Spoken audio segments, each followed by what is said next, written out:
Gold trusted gold buyers తాకట్టులో ఉన్న బంగారాన్ని విడిపించి ఈ రోజు ఉన్న మార్కెట్ ధరకే కొనబడును. మరిన్ని వివరాలకు సంప్రదించండి 7771077720. Welcome to RTV. నేను మీ రవినాథ్. మనతో పాటు ఆర్ఎస్ ప్రవీణ్ కుమార్ అన్నాడు. కాన్స్టిట్యున్సీలో రేపటి వరంగల్ సభకు ఇప్పటికే హడావిడి జరుగుతున్న పరిస్థితి. రేపటి సభ ఏ విధంగా ఉంటుంది? ఇప్పటికే కోవ లక్ష్మితో సమావేశం అయ్యారు. ఇద్దరు కలిసి కోఆర్డినేషన్లో 6,000 మందిని తరలించే ప్రయత్నం. దీంతోపాటు యూనివర్సిటీ హైదరాబాద్ హెచ్యూ యూనివర్సిటీ అంశంలో ఏం చెప్పబోతున్నాడు ఏంటి కొద్దిగా సార్తో మాట్లాడించే ప్రయత్నం చేద్దాం. అసలు పరిస్థితి సార్. నమస్తే సార్. నమస్తే రవి గారు. ఏంటి సార్ మీ సిర్పూర్ పేపర్ మిల్లో ఎలక్షన్ కూడా స్టార్ట్ కాబోతుంది. ఏంటి సార్ ఎట్లుంది ఏంటి?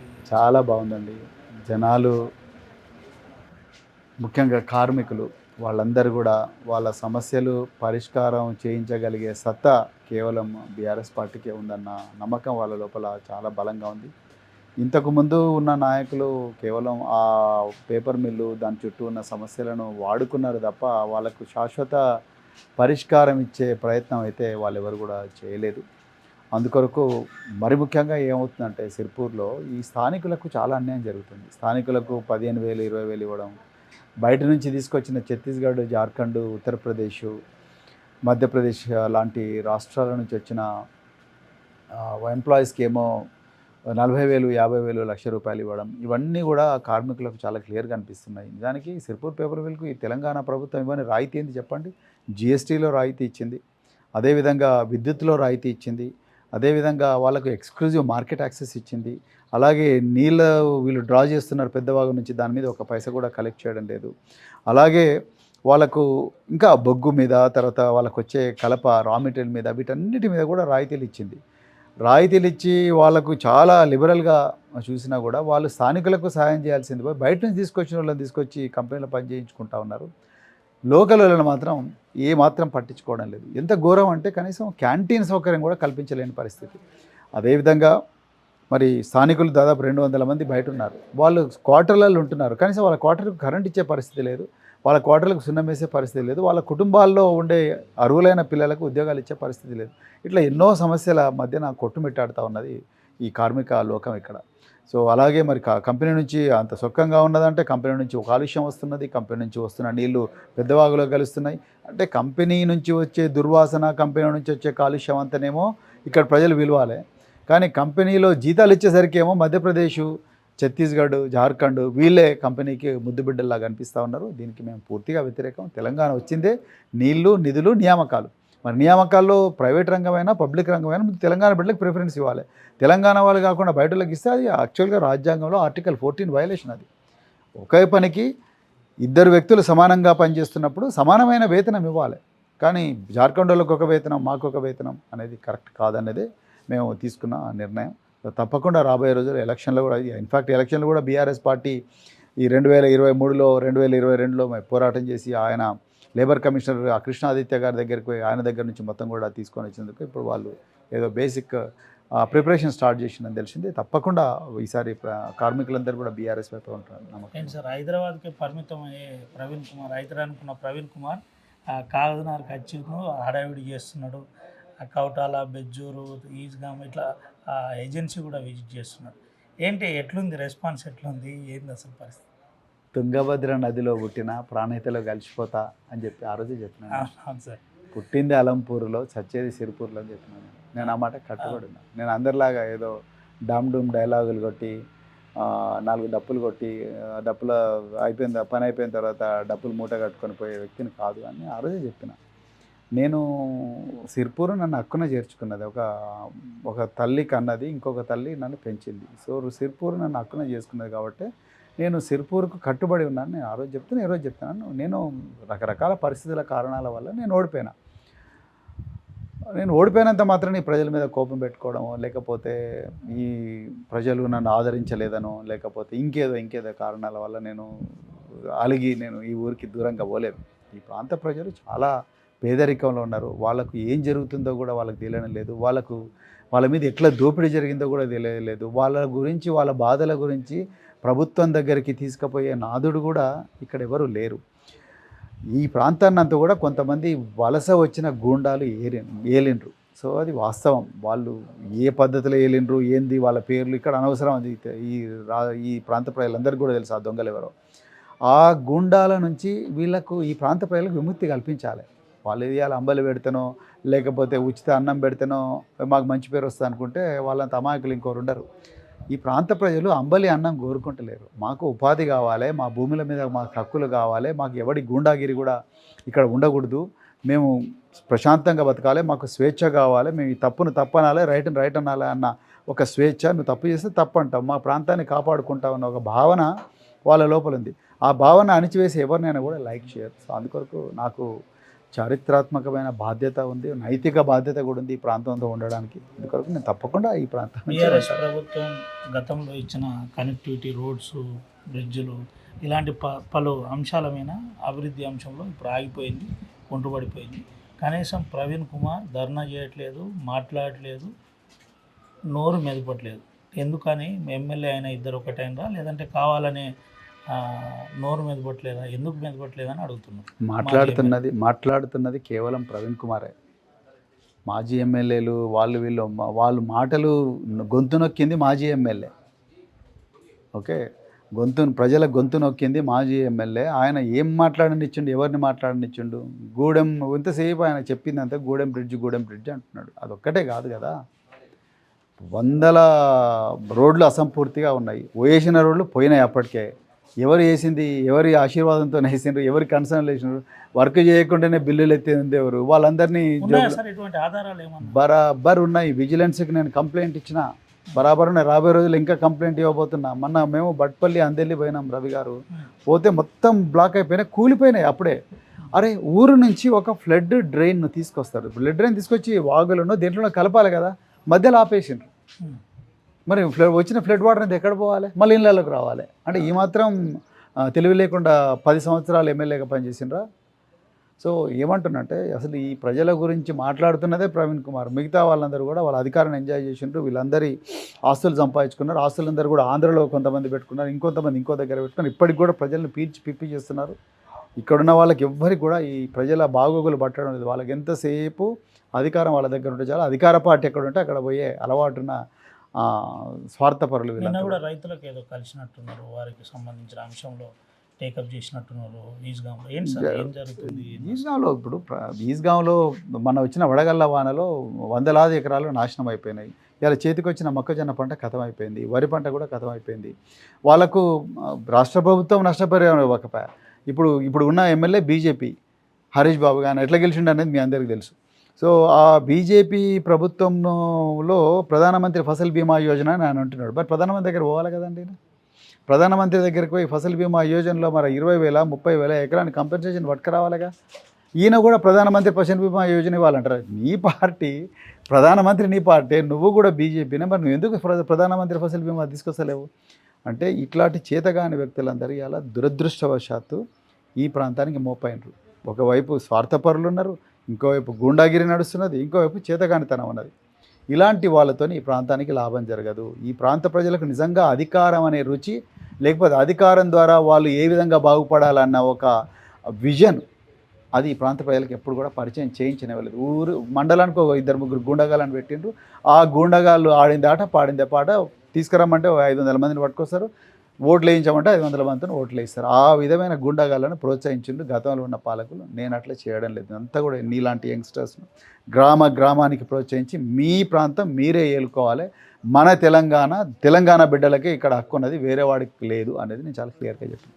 హైదరాబాద్ హెచ్యూ అంశం ఏంటి సార్, మీరేమన్నా విజిట్ చేసిండ్రా? అక్కడ పరిస్థితి హెచ్యూలో మమ్మల్ని రానివ్వలేదు. కానీ నేను principal chief conservator of forest దగ్గరికి పోయి హెచ్యూ వ్యవహారంలో 3 చట్టాల ఉల్లంఘన పట్టపగలే జరిగింది. రేవంత్ రెడ్డి ఉల్లంఘించిండు. మొట్టమొదటిది ఫారెస్ట్ కన్జర్వేషన్ యాక్ట్ 1982లో వచ్చింది, వైల్డ్ లైఫ్ ప్రొటెక్షన్ యాక్ట్ 1972, అదేవిధంగా వాటర్ ల్యాండ్ ట్రీస్ అంటే వాల్టా యాక్ట్ 2002లో. ఈ మూడిట్లలో కూడా రాష్ట్ర ప్రభుత్వం నేరస్తుడు, పక్కా నేరస్తుడు. జింకలు చచ్చిపోయినాయి, అది వాస్తవం, అందరికీ తెలుసు. అడవి మొత్తం కూడా నాశనం చేసి టీఆర్ఎస్ పార్టీ అన్ని క్రియేట్ చేస్తున్నారు, 3Dల ద్వారా డిజైన్లు చేసి నేరుగా ప్రచారం చేస్తున్నారు అని ఒక ప్రచారం నడుపుతున్నారు. టీఆర్ఎస్ పార్టీ క్రియేట్ చేసింది సరే, హైకోర్టు తప్పు చేస్తుందా? సుప్రీంకోర్టు తప్పు చేస్తుందా? సుప్రీంకోర్టు హైకోర్టు రిజిస్ట్రార్ను పంపించి మధ్యాహ్నం 3 గంటల లోపల రిపోర్ట్ అంతా తీసుకొని మళ్ళీ మాకు ఇవ్వండి, మేము డెసిషన్ తీసుకోవాలంటే ఆయన వచ్చి ఆగమేఘాల మీద మొత్తం అంతే తయారు చేసుకొని తీసుకుపోయి హైకోర్టు సబ్మిట్ చేస్తే హైకోర్టు నుంచి సుప్రీంకోర్టుకు అవుతానే కదా సుప్రీంకోర్టు స్టే ఇచ్చింది దీని మీద. బీఆర్ఎస్ ప్రభుత్వం పోరాటం చేస్తున్నది, మా దగ్గర ఉన్న ఆధారాలతో మేము పోరాటం చేస్తున్నాం. నీ దగ్గర అవి నిరాధారణమైనవి అయితే నువ్వు చూపించు కదా.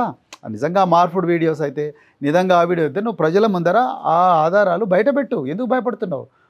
రేవంత్ రెడ్డి తెలిసిందంతా కూడా ఈ నిజాలు చెప్పిన అందరి మీద కూడా కేసులు పెట్టించారు. కేసులు పెట్టాలి, వాళ్ళని జైలుకి పంపించాలి. నిన్నగాక మన్నే క్రిషాంక్ మీద పెట్టిండు, అంతకుముందు దిలీప్ కొంత మీద పెట్టిండు, అంతకుముందు కేటీఆర్ మీద పెట్టిండు. అంటే ఎంతమంది మీద కేసులు పెడతాను? ఆయనకు తెలిసినదే కేసులు. నిజంగా ఏ ఆధారిత వీడియోలు, ఏ ఆధారిత సౌండ్స్, నెమళ్ళు అరవలేదు కానీ వీళ్ళే ఇంటర్నెట్ నుంచి డౌన్లోడ్ చేసి పెట్టిండ్రు అని అంటున్నారు. మరి అక్కడ శైక్షి విద్యార్థులు ఓపెన్గా చెప్తున్నారు కదా, అసలు జింకలే లేవన్నాడు. పక్కన కొన్ని గుంట నక్కలు ఉండి ఇవన్నీ తెస్తున్నాయి అంటున్నారు. నిజానికి మన కుక్కలు కొరికితే జింకలు చచ్చిపోయినాయి. మరి ఎక్కడి నుంచి వచ్చినాయి జింకలు? మేము తీసుకొచ్చి పెట్టినావు జింకలను? ఎట్లా మాట్లాడుతున్నారంటే వీళ్ళందరికీ చెవిలో పూలు పెట్టడం అలవాటైంది. తెలంగాణ ప్రజలు అమాయకులు కాబట్టి ఆనాడు వీళ్ళకు అధికారంలోకి తీసుకొచ్చిండ్రు. కానీ ఈ పరిస్థితి ఈరోజు లేదు. ఎప్పుడెప్పుడు బీఆర్ఎస్ పార్టీ అధికారంలోకి వస్తామని చూస్తుంటే హెచ్సియులో 400 ఎకరాలు అప్పనంగా రియాల్టర్లకు అప్పగించడానికి రేవంత్ రెడ్డి చేసిన బృహత్తరమైన పథకం ఈ హెచ్సియు భూముల కుంభకోణం.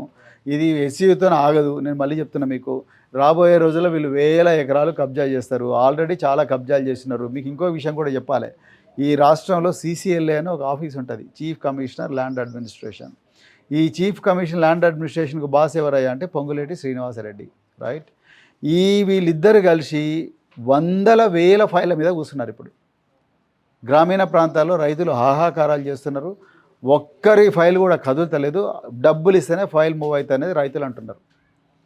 ఎన్నడో రోజు పెద్ద బంగ్లాదేశ్ తరహాలో, శ్రీలంక తరహాలో విప్లవం తెలంగాణలో వస్తుంది. అప్పుడు వీళ్ళందరూ కూడా ఈ దేశం వదిలిపెట్టి పారిపోయే పరిస్థితి వస్తుందని నేను అనుకుంటున్నాను. ఏంటి సార్, మాజీ ముఖ్యమంత్రి గారిని కలిసిండ్రు, వరంగల్ సభ అంశంలో బాగా కసరత్తు జరుగుతుంది, ఏం చెప్పిండ్రు ఏంటి? ఇప్పటికే అన్ని కాన్స్టిట్యూన్సీలు అంటే ఉమ్మడి ఆదిలాబాదు, సిర్పూరు, ఇటు చెర్నూరు, ఆసిఫాబాద్ కాన్స్టిట్యూన్సీలో సమావేశాలు, ముఖ్య కార్యకర్తల సమావేశాలు జరుగుతుంది. ఏం చాలా మంచి ప్రశ్న రవి గారు, మంచి ప్రశ్న అడిగినారు. వరంగల్ ఏప్రిల్ 27 నాడు వరంగల్లో జరగబోయే రజతోత్సవ సభ తెలంగాణ ముఖ చిత్రాన్ని మార్చబోతున్నది. తెలంగాణ భవిష్యత్తును మార్చబోతున్నది. తెలంగాణ బంధనాలను, ఏదైతే కాంగ్రెస్ పార్టీ చెరలో ఉన్న తెలంగాణను మళ్ళీ విముక్తి చేయబోతున్నది వరంగల్ సభ. ఇక మీరు ఏం చెప్పిండ్రు కేసీఆర్ గారు అంటే, కేసీఆర్ గారు ఏం చెప్పిందంటే అది ఓపెన్ చెప్పాలి. కాంగ్రెస్కి కానీ బీజేపీకి కానీ తెలంగాణను రక్షించాలనో, తెలంగాణను కాపాడాలనో, తెలంగాణ సంస్కృతిని కాపాడాలనో, తెలంగాణ భవిష్యత్తును మార్చాలనో వాళ్ళకు ఆ స్పృహ లేదు. వాళ్ళకు తెలంగాణను దోచుకోవడం ఒకటే తెలుసు.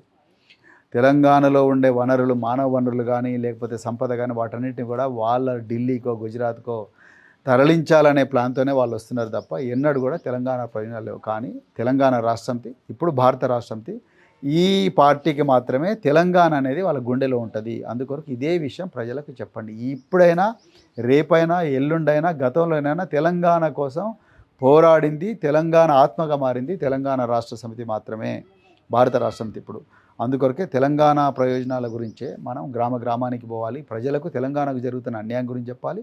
రాబోయే రోజుల్లో ఇదే దొంగలు తెలంగాణలో మోపైతే కొంతమంది మతం పేరు చెప్పుకొని, మరికొంతమంది హామీలనే పేరు చెప్పుకొని గ్రామీణ ప్రాంతాలకు వస్తే వాళ్ళందరినీ కూడా అడగాల్సింది ఇదే.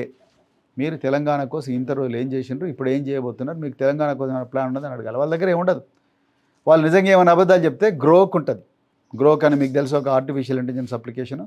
ఆ గ్రోక్లో వీళ్ళ చిట్టా అంతా కూడా బయటపడుతుంది. ఆ గ్రోక్లో టైప్ చేయండి, ప్రజలకు గ్రోక్ ఎట్లా వాడాలో నేర్పించాలి అని మేము అనుకున్నాం. ఆల్రెడీ కలిసి మా ప్రజలతో విషయాలు చెప్పే ప్రయత్నంలో బరాబర్ అదే పని చేస్తున్నాం. పొద్దున్న లేచినప్పుడు మేము ప్రజలు నీళ్ళు, మేము చేపలం. సో నీళ్ళలో చేపలాగా నిరంతరం ప్రజల మధ్యలోనే ఉంటాం. మా ఇళ్ళ దగ్గరికి వచ్చిన ప్రజలే కనిపిస్తారు. మేము ఆ ఆఫీస్లో పోయిన ఏసీ రూమ్లో వండుకుంటోళ్ళం కాదు, లేకపోతే ఏమంటారు చికెన్లు మటన్లు తినుకుంటా దావతులు చేసుకుంటా కూర్చుంటోళ్ళం కాదు. బాయిల దగ్గర బరాబర్ ప్రజల మధ్యలో ఉంటే, ఎక్కడ బాధ ఉంటే అక్కడ బీఆర్ఎస్ ఉంటుంది. బీఆర్ఎస్ ఉండి ప్రజల బాధను తీర్చడానికి ప్రయత్నం చేస్తున్నాం. ఈ 15 రోజులు మేము ఏ విధంగా భారీ సంఖ్యలో తెలంగాణ సభ ఏదైతే ఉందో వరంగల్ జరగబోయే సభకు ఏ విధంగా ప్రజలు పోవాలి, వాళ్ళకి కష్ట సుఖాలు ఏమున్నాయి, వాళ్ళకి ఏ విధంగా ఓదార్పు ఇవ్వాలి, అదేవిధంగా వాళ్ళని ఏ విధంగా తరలించాలనే దాని మీదనే. చివరిగా ఒక ముఖ్యమైన చెప్పండి. క్వశ్చన్ మీకు అడుగుతాను సార్. మీరు ఆ గతంలో శాంతి చర్చలు జరిగినప్పుడు ఆ, పోలీస్ నేను అధికారి IPS స్థాయిలో ఆఫీసర్గా ఉన్నాను. ఐపీఎస్ ఆఫీసర్గా ఉన్నారు. జిల్లా ఎస్పీగా ఉన్నాను. మొన్నటి వరకు అడిషనల్ డీజీ స్థాయిలో ఉన్నారు. మావోయిస్టు పార్టీ ఒక లేఖ విడుదల చేసింది. పీస్ కమిటీ ఏదైతే చర్చల కమిటీ ఇచ్చిన షరతులకు మేము శాంతి చర్చలకు మా వైపు నుంచి మేము సిద్ధంగా ఉన్నామని ఒక లేఖ విడుదల చేసిన పరిస్థితి, కేంద్ర కమిటీ అభయ్ పేరుతో.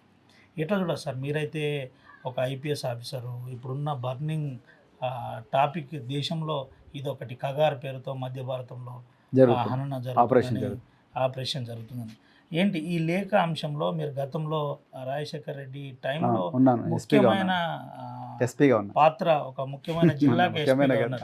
ఆ జిల్లాకి ఎస్పీ ఏంటి సార్, ఎట్లా చూడొచ్చు, ఏంటి ఏం చెప్పబోతున్నారు మీరు మాజీ ఐపీఎస్ అధికారిగా, తీవ్రవాద ప్రభావిత ప్రాంతాల్లో పనిచేసిన ఒక పోలీస్ అధికారిగా మావోయిస్టుల నుంచే ఈ ఆలోచన రావడం అనేది స్వాగతించదగ్గది. జస్టిస్ సప్తాబాలం చెప్పినట్టుగా ఒక గణతంత్ర దేశం తన పౌరులను చంపుకోకూడదు. వాళ్ళు బిడ్డలాంటోళ్ళు. దేశం అనేది తల్లి లాంటిది. అందులో ఉండే పౌరులందరూ ఆ తల్లికి పుట్టిన బిడ్డలాంటోళ్ళు. ఏ తల్లి కూడా తన బిడ్డలను చంపాలని అనుకోదు. ఏ తల్లి కూడా తన బిడ్డలను తుపాకీతో చంపే పరిస్థితి రాకూడదని జస్టిస్ సప్తాబాలం ఒక 15-20 సంవత్సరాల క్రితం చెప్పిండు. A republic cannot kill its own sons. మరి అలాంటి పరిస్థితుల్లో మావోయిస్టులు ఈరోజు అది ఆపరేషన్ కగార్ వల్ల కావచ్చు, లేకపోతే ఇంకా రకరకాల చారిత్ర కారణాల వల్ల కావచ్చు, బట్ ప్రపంచవ్యాప్తంగా మావోయిజానికి తగ్గుతున్న ఆదరణ వల్ల కావచ్చు, వాళ్ళు మేము చర్చలకు సిద్ధంగా ఉన్నాం వాళ్ళ వైపు నుంచే వచ్చినప్పుడు నా దృష్టిలో భారత ప్రభుత్వం ఒక అడుగు ముందరికేసి, సరే మీరు చర్చలు అంటున్నారు కదా, ముందు ఆయుధాలు పక్కన పెట్టండి, ఆయుధాలన్నీ సరెండర్ చేయండి, సరెండర్ చేసి మీరు జనజీవన సమితిలోకి రండి, కూర్చొని మాట్లాడదాం, మీరు ప్రజాస్వామ్య వ్యవస్థలో మీరు ఏ విధంగా పనిచేయాలో చూద్దాం, మీరు మేమిద్దరం కలిసి కూడా ఈ గ్రామీణ ప్రాంతాల్లో, మరి ముఖ్యంగా అటవీ ప్రాంతాల్లో, మారుమూల అటవీ ప్రాంతాల్లో ప్రజలు, గిరిజనులు కానీ, ఆదివాసీలు కానీ, గిరిజనులు కానీ, తర్వాత దళితులు కానీ, ఇంకా మిగతా అణచివేయబడ్డ వర్గాలకు చెందిన ప్రజలందరూ ఎవరైనా వాళ్ళని ఏ విధంగా వాళ్ళను సాధికారత వైపు ఎట్లా మళ్ళించాలి, వాళ్ళ ప్రయోజనాలు ఏ విధంగా కాపాడుకోవాలని అందరం కలిసి కూర్చొని మాట్లాడదామని భారత ప్రభుత్వం పెద్దన్న పాత్ర వహించి ఒక అడుగు ముందరికేసి తుపాకులకు కొంతసేపు విశ్రాంతి ఇచ్చి చేస్తే తప్పేమీ లేదు. కానీ మావోయిస్టులు లేఖలో రాసిందంతా కూడా వాళ్ళు పాటిస్తారా అంటే నాకుండే గత అనుభవం అయితే పాటించారు. నేను ముందరనే చెప్తున్నాను. 2004-2005లో మరి అక్కిరాజ్ హరగోపాలు, దాని తర్వాత కూర దేవేందరు, వీళ్ళందరూ కూడా వచ్చి మంజీరా గెస్ట్ హౌస్లో చర్చలు అవన్నీ చేసిండ్రు. కానీ తర్వాత వాళ్ళు ఇదే అదునుగా చూసుకొని మళ్ళీ గ్రామీణ ప్రాంతాల్లో కంగారు కోట్లు అంటే ప్రజా కోట్లు పెట్టడం, తర్వాత నువ్వు నేరస్తుడు అంటే నిన్ను కాళ్ళు నరకడం, తన్నడం, అది చేసి చట్టాన్ని చేతిలోకి తీసుకునే పని చేసిండు. కాబట్టి ఆనాడు మళ్ళీ ప్రభుత్వం యథావిధిగా మళ్ళీ కోమింగ్లు మొదలు పెట్టడం, దీంట్లో మళ్ళీ గొడవలు కావడం, అవన్నీ జరగడం వల్ల అప్పుడు చర్చలు విఫలమైనాయి.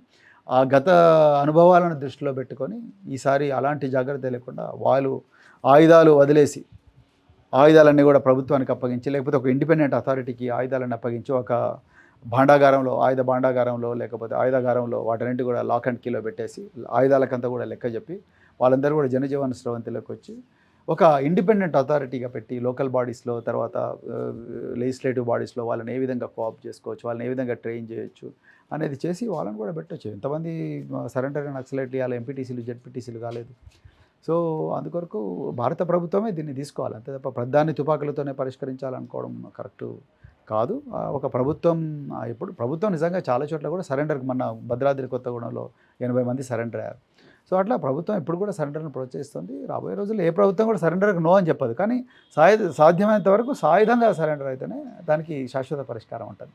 లేకపోతే మళ్ళీ ఎక్కడో అడవుల్లో దాచిపెట్టుకొని మళ్ళీ అవసరమైనప్పుడు మళ్ళీ ఆయుధాల వైపు పోతే ఇది రవాణా కాష్టం లాగా రగులుతూనే ఉంటుంది. అందుకొరకు ఆ పరిస్థితి రాకూడదంటే తప్పకుండా ప్రభుత్వం కూడా ఇంకొక అడుగు ముందరికేసే ఈ చర్చలు విఫలం కానీ 2004 నేను చెప్పాను కదా, వీళ్ళు చర్చలు ఒకవైపు హైదరాబాద్ జరుగుతున్నాయి, గ్రామీణ ప్రాంతాల్లో ప్రజా కోర్టులు అనే పేరుతో వాళ్ళు ఎవరైతే అంటే వాళ్ళే మొత్తం కూడా ఐపీసీ, సిఆర్పిసి వాళ్ళే కోర్టులా చేసి ప్రజలను కొట్టడం, తిట్టడం, రాత్రింబవళ్ళు పెద్ద పెద్ద మీటింగులు పెట్టి ప్రజలను విపరీతంగా కొట్టడం, తప్పు చేసిన వాళ్ళని దండించడం, అంటే ఒక డ్యూ ప్రొసీజర్ లేకుండా ఐపీసీ, సిఆర్పిసి అట్లాంటి ఇండియన్ ఎవిడెన్స్ యాక్ట్ అట్లాంటివి ఫాలో కాకుండా వాళ్ళే పోలీస్ ఆఫీసర్లు అయ్యి, వాళ్ళే న్యాయమూర్తులు అయ్యి తీర్పులు ఇచ్చిండ్రు. దానివల్ల చాలా గొడవలు అయినాయి.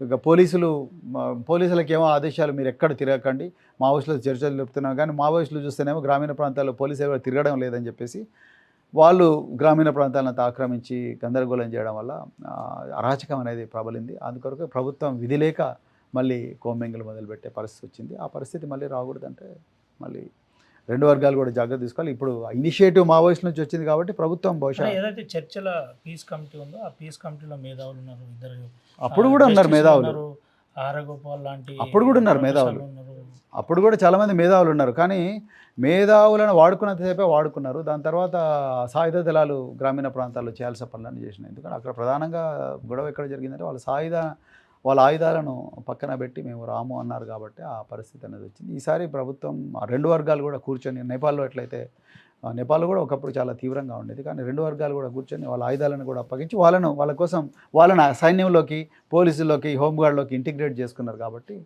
ఎక్కడ పెద్ద ప్రాబ్లం రాలేదు. అలానే ఎక్స్పెరిమెంట్ ఇండియాలో కూడా జరగవచ్చు. నాకు ఎప్పుడైనా కూడా రక్తపాతం అనేది మంచి కాదు. మళ్ళీ రిపీట్ చేస్తున్నా, republic cannot kill its own Sons. So ఒక గణతంత్ర రాజ్యం తన బిడ్డలను ఎప్పుడు కూడా చంపుకోకూడదు.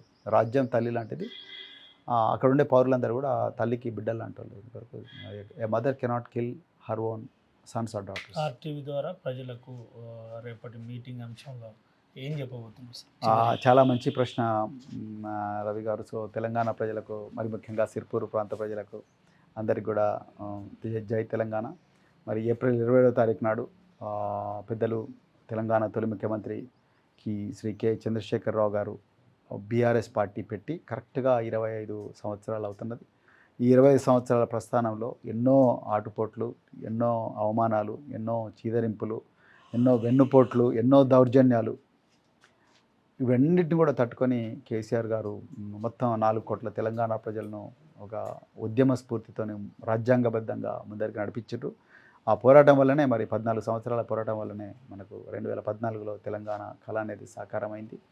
మరి ఇలాంటి ఒక గొప్ప సన్నివేశాన్ని, సందర్భాన్ని మనమందరం కూడా పార్టీలకు అతీతంగా, మళ్ళీ రిపీట్ చేస్తున్నా, పార్టీలకు అతీతంగా అందరూ కూడా ఈ సభకు వచ్చి మరొకసారి అమరవీరులకు నివాళులు అర్పించి తెలంగాణ భవిష్యత్తును, తెలంగాణ వర్షన్ 2.0ను మళ్ళీ ఆవిష్కరించి దానికోసం మరొకసారి ప్రతిన పూనాల్సిందిగా కోరుకుంటూ, మరొకసారి మీరందరూ కూడా రావాలని, పార్టీ పిలుస్తేనే రావాలి లేకపోతే లేదనేది కాదు, మీరు పార్టీలకు అతీతంగా రండి వచ్చి ఈ ఒక గొప్ప రజతోత్సవ సభలో బీఆర్ఎస్ పార్టీ ఒక్కరిదే కాదు, బీఆర్ఎస్ పార్టీ తెలంగాణ ప్రజలందరిది.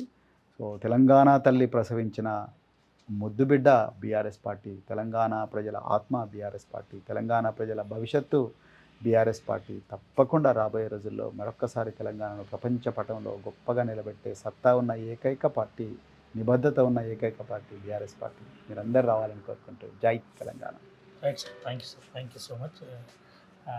ఇది పరిస్థితి. ఆర్ఎస్ ప్రవీణ్ కుమార్ చెప్పిన విధంగా 27న జరిగే వరంగల్ సభకు పార్టీలకు అతీతంగా హాజరు కావాలి, మీ అందరికీ ఆహ్వానం అని చెబుతున్న పరిస్థితి. దీంతోపాటు సిర్పూర్ కాగజ్ నగర్లో గతంలో జరిగిన అభివృద్ధి అంశంలో ఎక్కడైతే ఆగిపోయిందో దానికి సంబంధించిన ప్రతి అంశంలో నేను మాట్లాడుతున్నాను, నేనే ప్రశ్నిస్తున్నాను, ఆ ధర్నాలకు కూడా నేను చేస్తున్నానని చెప్పిన పరిస్థితి. సిర్పూర్ పేపర్ మిల్లులో స్థానికులకు ఉద్యోగాలు ఇవ్వాలి, స్థానికేతరులకు ఉద్యోగాలు ఇస్తూ ఆ జీతం అంశంలో అంటే వేరియేషన్ ఉందని ఆర్ఎస్ ప్రవీణ్ కుమార్ చెబుతున్నారు. దీంతోపాటు ఒక ప్రధానమైన అంశం, మాజీ ఐపీఎస్ అధికారిగా మళ్ళీ ఆర్టీవీతో ఎక్స్క్లూజివ్గా మాట్లాడే ప్రయత్నం జరిగింది. అది ఆ మావోయిస్టు పార్టీ కేంద్ర కమిటీ లేఖ అంశంలో ప్రవీణ్ కుమార్ చాలా స్పష్టమైన విషయం చెప్పే ప్రయత్నం జరిగింది. అంటే పార్టీ ఏదైతే ఆ లేఖ ఉందో ఆ లేఖ అంశంలో భారత ప్రభుత్వం ఆలోచించాలి,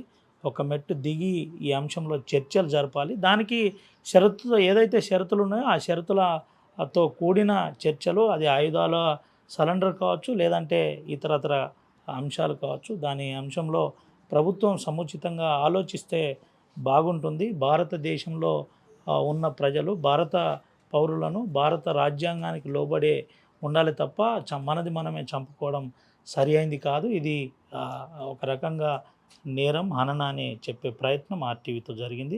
ఓవరాల్గా రేపటి సభను 27న జరిగే రజతోత్సవ సభను విజయవంతం చేయాలని ఆర్ఎస్ ప్రవీణ్ కుమార్ ఆర్టీవీతో ఎక్స్క్లూజివ్ చెప్పిన పరిస్థితి.